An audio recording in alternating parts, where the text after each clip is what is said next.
what the manager is trying to do. But I do hear the argument. Yeah, it's a bit of a worry, isn't it? I mean, Liam Manning likes to play that way, and that's kind of where we are with it, Peter. But you think perhaps, I mean, I put that to him actually in a pre-match press conference the other day, and I kind of said, do you want to try different things? He's like, no, because we've got to stick to the same plan so the lads get into it and they start getting the drills correct and they know what they're doing in the game. So, Peter, it looks like it might be here to stay, that kind of fluid formation that Manning's playing. Yeah, I mean, obviously he's the man in charge, and he's the one who knows far better than I, a mere fan. But yeah, just sometimes I kind of think Bondamon.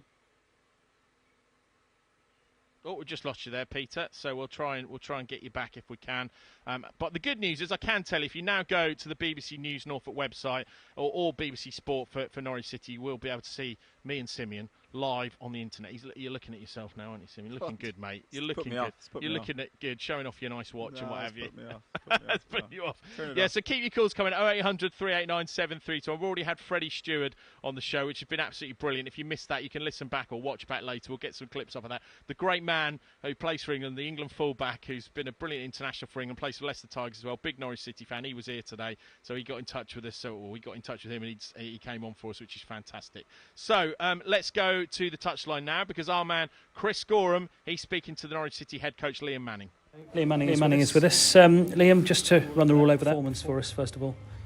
Well, where do you start? I think it's a bit of frustration again. It's on us. It's probably the bit that makes it frustrating. I think if it was coming in saying we've been totally dominated and we're miles behind the opposition, you'd kind of not be happy about it, but you kind of get it. I think when you look at it, I thought we did a really good job first half of kind of problem solving, and I thought we managed to start putting a bit more pressure higher up and regained it quite well.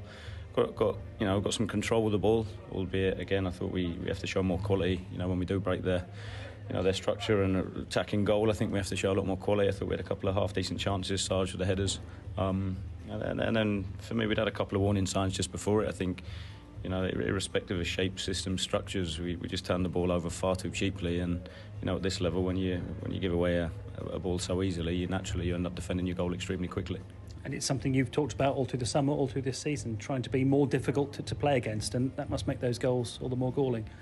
Yeah, and it was, again, having to suck up another tough experience, I think, in terms of different. I thought there's progress in areas versus the Millwall game from last week, so there's definitely things that are improving, but I think what you can't do is go from performing in action that's an 8 out of 10 to a 3 very quickly, and that when you look at it, it wasn't just 1 or 2. There was far too many of them. So that's the biggest bit. I thought we showed a toughness last week at Portsmouth in terms of the defensive attributes of defending set pieces, defending our box. You also have to be tough in terms of with the ball and doing the basic things really, really well. The simple things, the playing off 2, not 3, having a picture before you receive it, the type of pass you give there. They're the little bits that cost us today.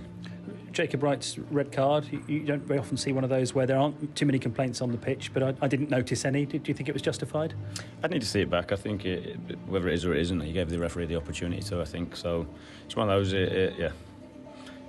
disappointing, frustrating, but I think we then after that saw another side to the team as well, which we showed a bit of fight, a bit of togetherness, a bit of we continued to fight to the end, which I think is a really important attribute. And ultimately just fell a little bit short. And that's it. Some teams go down to 10 men and that's it. They can collapse, can't they? But your team certainly didn't do that today. No, and that's going to be important for us to improve and start changing these performances. I think that's the biggest bit. I think that's what probably annoys me more than anything is on us. Like I said at the start, I think you look at that, even with 10 men, we caused them problems in terms of, a couple of times how we pressed, but also what we did with the ball. I thought we showed some bravery and some purpose. I thought lads coming on had good impact. Matthias, excellent. That's the biggest bit. I think like I said, it's on us, which is the biggest bit we can control and go away and work on. And just when you needed to get going after half time, you had the red card, and before that, the Jack Stacey injury, that looked really nasty. How is he? What's the prognosis there? Yeah, it was a fall. How he hit his head, how he fell. He's okay. He's one of those who just spoke to him briefly. He'll obviously get the best care and get looked after, and we'll see how he goes. Yeah, but clearly, whether it's concussion, that's going to mean a little spell on the sidelines, is it now? Yes, seeing it there. We'll have to see. I think we'll have to assess. There's obviously protocols, and first and foremost, the most important thing is Jack's well-being. So we'll make sure that we look after him and see how he responds.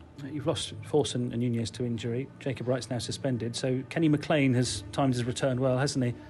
He has, yeah. But we have to be mindful of not. I think.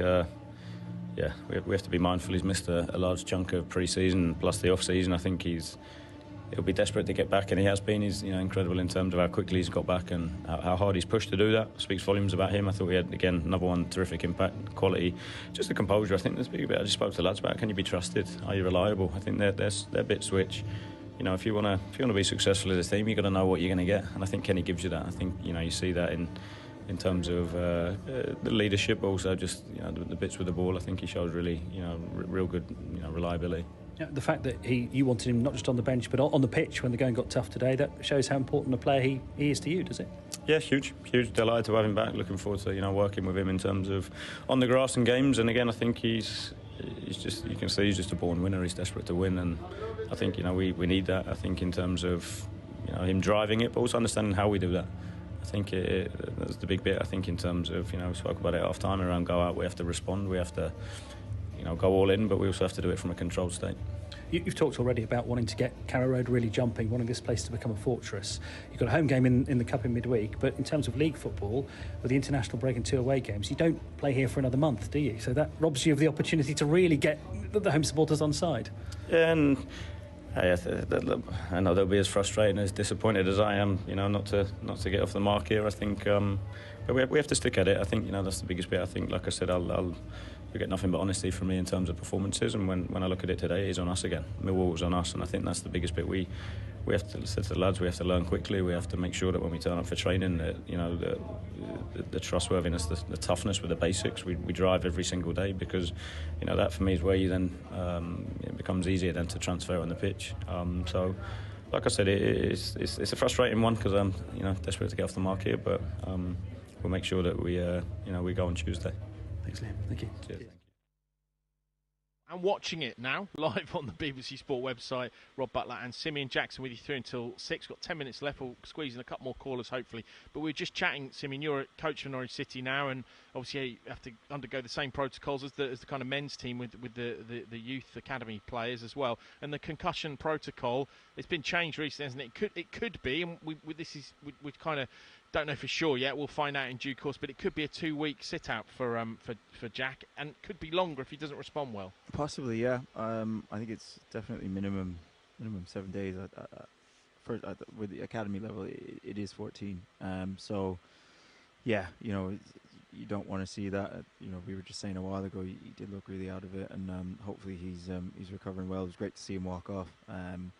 So yeah, hopefully it's not too bad, and we'll see him back on the pitch soon. Yeah. We won't speculate or anything, but I just remember having seen it. Jack Stacey did look groggy. It's almost like he'd sort of been like a boxer knocked out, and he was trying to get up and beat the count really, and he was very wobbly on his feet. And I saw Josh sort of almost hold his head and kind of go, oh god, that looks really bad for his mate seeing him like that. So all the players showed a lot of concern. We wish Jack Stacey all the best. We hope he's okay, and obviously the club will do all the correct protocols, follow that, and make sure that he's going to be back and fully fit before he crosses that white line again. So we wish Jack Stacey very well, but clearly that will be a blow, because he was a good performer for Norwich today, especially in that first half. Next call is Thomas, who's in Norwich. We need to attack more, Thomas, you're saying? Yeah, but I think when the keeper's playing it out from the back, I think rather than saying, I reckon we could push up a bit more. Go on, tell us more. Tell us what you think then, Thomas. How should they do that?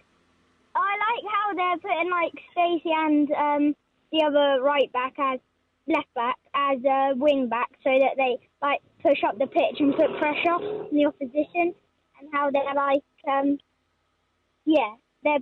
they're attacking a bit more, because I think we're focusing more on defending. Yeah, I mean, Simeon, you would say that as an attacker as well, but I'm sure you set up your teams to attack more, because that's usually what a striker does. But I can see what Liam's thinking. I think Norwich certainly try and get it forward quicker than they did on Johannes Hoftorp. Do you think that's fair to say from last season? Yeah, I think there is that intent there, definitely. I agree with you. I think get it forward. If we have to lump it long. But yeah, no, you're totally right. You do want to see us playing forward. I think we did at times try and get forward. I think it was really tough for Middlesbrough with the game really in the wing back areas. You know, they were pinning Diallo back and Jack back at times, and they had to play cat and mouse and try and get us up the pitch as well in those wide areas. So it was a good test out there for them. But yeah, especially at home, you know, every fan, I'm like you. I want to see us going forward and attacking. Definitely. Should we be worried, Thomas? Because that's 2 home defeats in a row. They've won a game away, or a couple of games, including the cup. But should Norwich fans be worried, Thomas? I think they're doing all right because the new manager. I think he has good tactics he's just not more of attacking. He's more of like defending and like keeping the goals more than getting them. Yeah, that's it. Well, we shall see, Thomas. Will you be going to Blackburn, or are you staying at home for that one? I reckon I'll go. You'll stay at home, yeah. Listen to it on the radio. That's the best way. Thanks for your call. Great stuff. You are listening to Canary Call. Still got time for a couple more of your calls. 0800 3897 321 is the number. Get your thoughts in now. Maybe a bit more shouts on the Jacob Wright thing.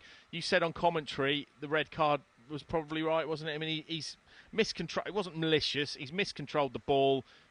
Bit too eager, showing his studs. Red card? Yeah. See, I don't think there's any qualms about that. It's definitely a red card. I think that second touch just got away from him a bit, and he had to go in 50-50 because you don't know what the other player is going to come with. You know, in those areas, you don't want to be the worst one coming out, so you have to go in hard. He's gone in a little bit too hard and caught him, and it's a red card, and the game changes at that point. But as we say, I think, you know, the way the boys responded after that, you know, 2-0 down to 10 men, trying to get back in the game, and left the fans, I think, with you know, a couple of moments of a bit positive and a bit on the high, you know, trying to seeing the team having a go. Yeah, okay, we're going to hear from Harry Darling very soon. Just give us a quick rundown of, and thanks for your call, by the way, James, I should say. Great stuff from you. So, yeah, tell us what you thought of Harry Darling today. I thought he was cracking. Yeah, I thought he was brilliant. I thought, you know, even towards the end, he was getting up forward and trying to get in the box and flick things down. You know, really good on the ball, really composed. You know, makes the right decisions, and I think he's going to be obviously pivotal for us this evening. I agree. Let's hear from him. He's been speaking to Chris. Well, Harry, we just spoke to Liam Manning, who said the most frustrating thing about that result was that you were masters of your own downfall. Do you go along with that? Yeah, I think probably the last 2 games we've probably beat ourselves. Sloppy 5 minutes, which has ultimately killed the game for us. I think we need to be a bit wiser on the way we play and play at the right times, and yeah, today's another big learning curve for us. It's a difficult balance, isn't it? Because you want to be on the ball, you want to play nice football, but with that comes the risk of overplaying. Yeah, I think there's playing in the right areas, and you know, that experience to know when to play and when it's on. And yeah, today was just a disappointing result. And then the way the second half started, you lost a player sent off, you lost Jack Stacey as well. It was very difficult to build up any momentum to get back into it. Yeah, it was. Obviously a disappointing red card and Stace. Obviously there's more important things in life, and you know, I hope he's well. We saw him in there, and you know, he's responsive. So yeah, scary when them things happen. It puts life into perspective, and yeah, we got to go on to Tuesday and put it right. And what was it like when that happened to Jack Stacey? It sounds like he's thankfully better than it first looked, but there was a lot of concern on the pitch at the time. It must be difficult to carry on when something like that's happened. Yeah, it's hard to see, especially, you know, one of your teammates that you care so much about, and obviously it's a scary thing to happen. It was just, you know, the people got on quick, and yeah, he seems to be okay now, and yeah, wish him the best. And what about Jacob Wright, the red card? He's only young. It's a steep learning curve, isn't it? What has he had to say in the dressing room? What have you said to him? No, look, it's one of those things in football. That's, you know, it comes of being a player. I said to him, it's one of those things. Obviously, he'll learn from it, and you know, it's an unlucky thing. But these things happen in football. He's got to learn, and you know, it is what it is. It's, you know, we're not blaming him for the defeat, and yeah, he's a young player, and he's a brilliant player. So he'll learn from this, and yeah. is what it is. As a team with 10 men on the pitch, though, you kept going. You didn't collapse, did you? And actually still went on to make a game of it. Yeah, I think that was, one of the few positives in the game is we give it a good go, and, we fought right till the end, and that's probably the disappointing thing because, by 2-0 we give ourselves an uphill battle, and yeah, like I said, we fought to the end, but ultimately it wasn't enough. You've had those 2 great away wins. How disappointing is it not to build on that and kick on? Yeah, we wanted to give the home fans something to cheer about today, and we haven't again. But I think that's us. We've been really disappointed in here. We've beat ourselves ultimately, which isn't good enough, and the fans deserve better. So we'll be working hard to put that right. That's Harry Darling speaking to Chris. Final word from you, Simeon Jackson. Been a pleasure to have you with us. Norwich fans don't need to panic, do they? This is a project that needs to give some time to it. Yeah, 100%. I think you could see some spells from that today. Obviously, you want to get your first win at home in the season, and I'm sure that will come soon. And just have to keep backing the boys and watch it turn.